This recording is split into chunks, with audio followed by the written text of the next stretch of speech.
Really, really proud of our team and really proud of our coaches. I thought they put a great game plan together on both sides of the ball. Really, all three phases, I thought we outplayed them. I thought the physicality of our football team was outstanding tonight on both sides. I thought a huge play in the game was the interception and Andrew Erickson busting his tail to knock that ball out and keep the football. And then we finally got a stop after Dillon threw an interception. We finally got a stop down 14-3 on a sudden change to keep us in the ball game. And those are the kind of things over the last 2 weeks when those things happen. And I've talked about our margin for error. We weren't able to overcome those situations. I thought, they responded tonight, and I thought they fought together. I said it all year long. I thought we've had the makings of a good football team, and it's really disappointing the ones that we've given away because that's a really good football team on the other sideline. 8-2, fighting for a conference championship opportunity that we ended for them tonight. That's the same team that they beat UNLV 2 weeks ago or 3 weeks ago. I've talked about all year long. Our league is very comparable top to bottom, and we've been in that conversation. I'm super proud of our football team and thought they played their tails off tonight. For starters, they were showing on the broadcast. I didn't see Grant on the sideline. It looked like Dillon had something on his arm. What kind of happened there? Hit his funny bone, the ulnar nerve, and his thumb and his ring finger and pinky were numb. The doctor said it's just a bruise that just needs to calm down. Devin was playing spectacular at that point, so we continue to roll with him. Dillon will be fine next week. I thought Dillon played unbelievable up until that point. It was a big run that he had when he hurt his elbow there, the nerve. We saw, you told us this week, it's going to be Dillon starting, Devin, and whoever has the hot hand is going to be the guy tonight. Obviously, Bill had the hot hand. Yes. Can you talk about his performance? I thought those five guys up front did an unbelievable job, and then Bill is special. He's 3 away from tying Dontrell's record. A couple of those runs that he squirted out were really impressive. The 50-yard touchdown to stay in bounds down the sideline. I thought he had stepped out at the 6 originally, and then you see the replay, and what a great job of keeping his balance. I thought both him and Andrew Henry ran really hard. And then there at the end, Bill was a little bit beat up, and Devin, he ended the game. And that's how tough Devin is. That's how much trust we have in him, to a true freshman, to not fumble that ball, because they're going to rip at it, they're going to pull at it, they're going to do all those things to try and give them one more opportunity. But we were able to end it in victory. And, we've, obviously this year's been a stunning turnaround for the offensive line.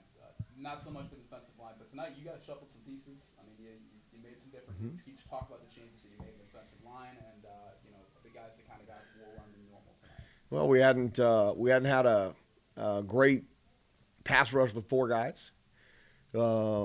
We needed to find some different ways because Fresno traditionally runs. All year long they've been running the ball really well with Malik Sherrod and keeping you off balance. So the idea was Hunter Rapola can run around really good. Avery Burke can run around really good. Tyler Keeney has been a very productive guy all season long against the run, not so great against the pass. So we slid him to the outside. We stood those guys up to try and see if we could confuse the O-line a little bit. And we got pressure with the 4-man rush all night long. I thought those guys played hard. I thought they played their tails off. I thought they kept those guys off balance. They didn't know where it was coming from. And we played good enough in the secondary. I thought the corners did an outstanding job supporting the run early. And so I think they just stopped trying to run it because they didn't know who to block. And, I give the guys credit. They played hard. Speaking of the corners, obviously, Dante, that one PBU. Mm-hmm. He just got that one? Okay, so now he's tied. He's tied. The other one was out of bounds. I was fighting for it, but it was out of bounds. And, we've talked about this before during the season. It could go one way or the other with how many games to go. They might not throw it him, or they could throw it him. Just to see him get that record. Tie the record. I thought it was awesome. I'm really proud of him. Did a great job in coverage all night. Did a great job in run support. I disagreed with the holding call that they called on him. I thought he did a great job stopping the double move. But he's going to get an opportunity next week. Blake won't be afraid of him, and they throw the ball all over the place. So he'll have an opportunity to break it, but it's really neat that he tied it. It's been a lot of work because he hadn't had a lot of opportunities, and he's making the most of them. And I think Dante's really special, so it was good and proud of him. My count was 9 line quarterback changes. Can you just talk about in the first half in particular how you guys were kind of swapping guys in and out on the floor of the game? We had certain formations. I talked about Maurice Norris Jr. all week long and how special I thought he was, and I thought he is. And I thought Coach V and those guys did a great job of moving him all over the place, running him around, getting him tired. Jeremiah Hickson, who's really special, and he knew he was going to be a big part of a decoy tonight, and that's as unselfish as you get. Now, he had a couple really big catches, which is awesome, but we moved him around, and I thought they did a great job with when Dylan was in there, knowing where to go with the football. When Devin was in there, we could run away with them and get an extra hat. I thought the design was great, and I thought those guys executed it, and the unselfishness of Jeremiah and RD and those guys was awesome. I'm 90% sure it's a career high, but Caleb Medford, I mean, 6 catches for 122. It's career high, yes. For 122 yards. I mean, that huge, 33-yard touchdown. A lot of big gains for him tonight. He just talked about his performance as well and how he's grown in particular over the season.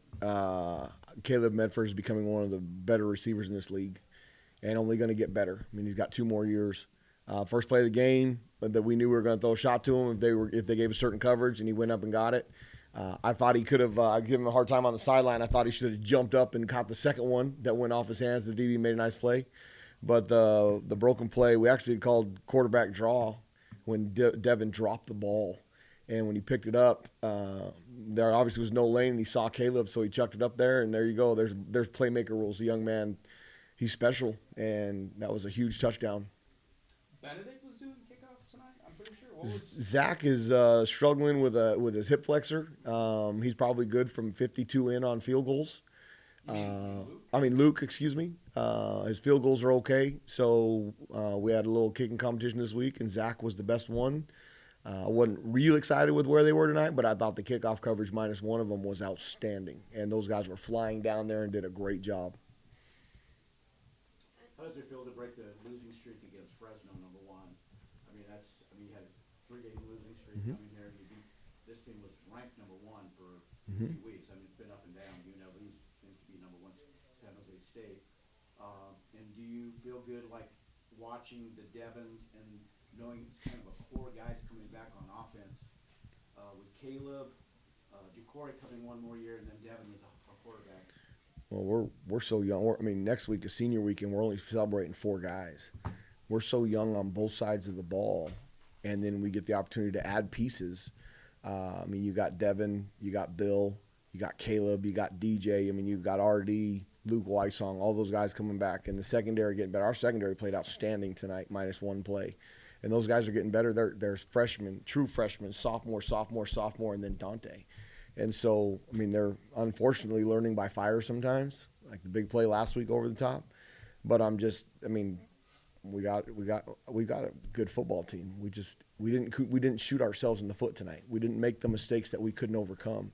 And we got in a hole at 14-3, but their resiliency, they just kept fighting and weren't worried about it. You talked about, in the Tuesday presser, you talked about Keene a ton more than Fife. Was it surprising to you that Fife got the start tonight, or you had an idea that it was going to happen? Well, I saw the hit that Mikey Keene took against San Jose State, and he's laying there, and I was anticipating Logan Fife to play. I just have that much respect for Mikey Keene. I think he can make every throw. I think he's really good. I knew we were going to have to get pressure on him there at the end to get him uncomfortable, and he still made a couple throws. But, Logan Fife tore us up last year in the second half, so I knew how good he was.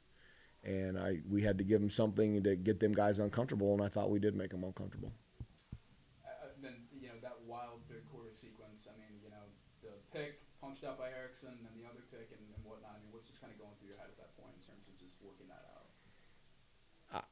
I was proud of our football team because we finally overcame some adversity. That third quarter in 6 other games this year has gone the complete opposite direction. And our kids they refused to allow it to happen tonight. And I thought the play by Erickson was huge. And the defense going out there and getting a stop was huge. And then we got them behind the chains a couple times and got our offense in great field position, and then we just started pounding the ball. And I'm really proud of our team and our coaches. And this is, on that note, this is kind of a tone-shifting win in a lot of ways because, the last 3 games have been brutal in some respects. at least with the lopsided scores and the like. I mean, to get this and have an opportunity for that fifth win, which is obviously the most you'd have in the season. I mean, what does that feel like for you, and how has the stretch been for you personally? I mean, losing sucks, and it is what it is. And I say it all the time. I hate losing more than I enjoy winning. I thought our team was resilient tonight. We have an opportunity to get our fifth win next week, get in the conversation if there's enough bowl-eligible teams that gets to the APR point of it. Utah State's a really good football team. I mean, I think they got beat up tonight, but I think they turned the ball over. I watched a little bit of the very beginning of it. We get an opportunity on a short week. We won't get back till about 5 a.m., and then we'll start tomorrow morning around 8:30, 9 o'clock to put a game plan together because we practice early Monday morning.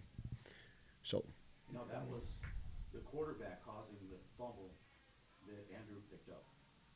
If you watched it, the quarterback, it was after the pick, came back and slapped the ball out, and Andrew picked it up. No, Andrew Erickson's the one that caused the fumble. Yeah, Andrew Erickson was chasing him from. I had a front row view. It was awesome. He punched it right from behind, and that was a huge play. DJ recovered it. Yeah. DJ fell on it. Yeah, huge play. I'm obligated to ask too, just because of the full circle nature of it. But I mean, you said you were a freshman in '94 when you guys came out here and won. I mean, what do you remember about that in particular? I remember Stoney Case ran. We scored 7 touchdowns that night. Had 49 points. Wins the ball over. It was unbelievable.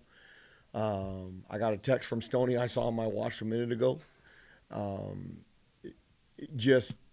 was 18 years old and had no idea what I was doing. I was traveling because I was a holder. Unbelievable being out. That was an awesome time, and we've been here. I've been here a bunch of times. I've won here at a previous school. Never won here with my school. We got beat here 37-0 last time we were here. Got shut out, and I mean, holding that offense to 230 yards or whatever, I'm really proud of our guys on defense. Anything on Zoom? Sam, Jared. Yeah, Coach, just want to say, I mean, you have talked about this whole year about the potential of this team and how good they can be, and obviously good on defense in the second half. I mean, he had some great quarterback play, ran the ball great. How proud are you of this team to just have this performance, right now to get this is a big win. After everything we've been through over the last 3 weeks, I'm really proud of the coaches and staying focused and keeping the team focused. And then I'm really proud of our football team because as hard as that is to overcome those opportunities and still fight every day and expect to win. And I've never for 1 second not saw a fight in this football team, even when the scores were lopsided. And their preparation, it wasn't any different, but it was still focused. And they just kept fighting tonight and stayed together. And, I mean, couldn't be more proud of them. Yeah, and then in particular, talk about the defensive play in the second half. Really stifled them. I mean, just how proud of you being a defensive guy, obviously. How big was that for you to see?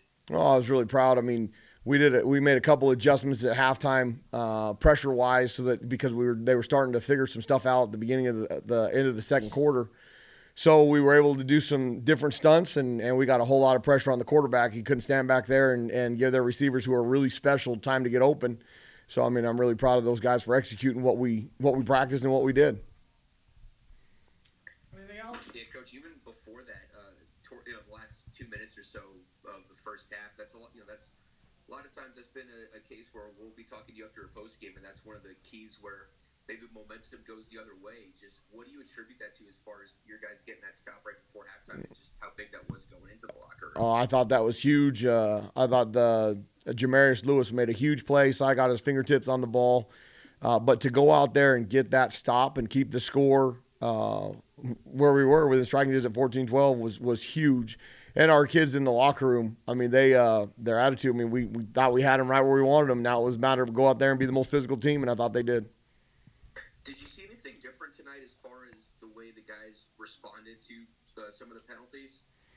I didn't. I mean, it's crazy. This team is resilient, and even when the scores are lopsided, they're still playing their tails off and just not making enough plays. We made enough plays tonight and didn't do really stupid things to kill us, penalties and such, as you talked about.